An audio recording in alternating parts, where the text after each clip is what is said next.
Dead Woman's Ditch is an ancient earthwork in Stowey, Somerset, England, situated on the Quantock hills. It crosses a high ground from a spring and ends near to a stream, and runs through woodland of scrub oak with a footpath along the ditch. It's a linear earthwork consisting of a bank with a ditch along the west side and runs for approximately half a mile. It measures about 1.75 metres from the bottom of the ditch to the top of the bank, and overall is 10 metres wide. It's associated with a hill fort, Downsborough Castle, and a number of settlements, ritual and territorial monuments in the hills. The earthwork is presumed to be very old, but its exact purpose and age are not known. It may have been used as a territorial boundary marker, although it could have been like a trackway, cattle droveway, or even a defensive earthwork with its connection with Downsborough Castle. Historic England have it on the Heritage at Risk Register, and it has been scheduled as an ancient monument. The site runs through 3 different landholdings, which I'll explain. I think to the south we have Fairfield Estate, which is privately owned, but it's not at all exploited or damaged the site as I could see.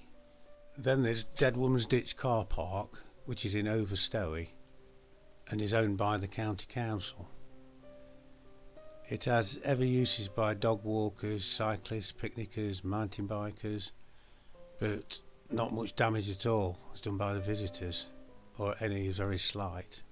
Now, at the boundary of the Stowey county council area, the monument vanishes beneath a dense conifer plantation owned by the Forestry Commission.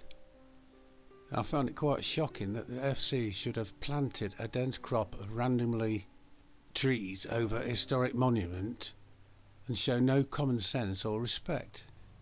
The actual tree roots disturb the subsoil, but the cropping of these trees causes even more damage. There is no markings or barriers so contractors' machinery don't accidentally damage the monument as if it's not there.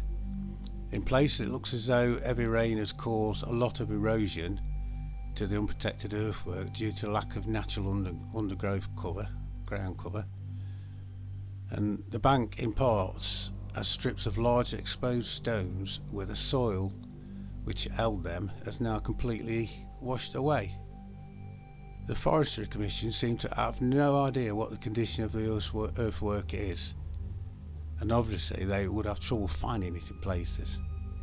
So they clearly don't inspect or monitor their intensive planting, as is their duty as guardians, responsible guardians apparently. A short distance down the slope, a wide track for forestry vehicles has been bulldozed through the earthwork. This damage has been done since it became a scheduled monument in 1976, which ain't good. The severe erosion has been noted several times in archaeological surveys, but the FC have continued to neglect the monument anyway. All the Forestry Commission has to do to help the conservation of this site, of this ancient monument, was to note its existence and leave it alone. In my opinion, they could not have done a worse job.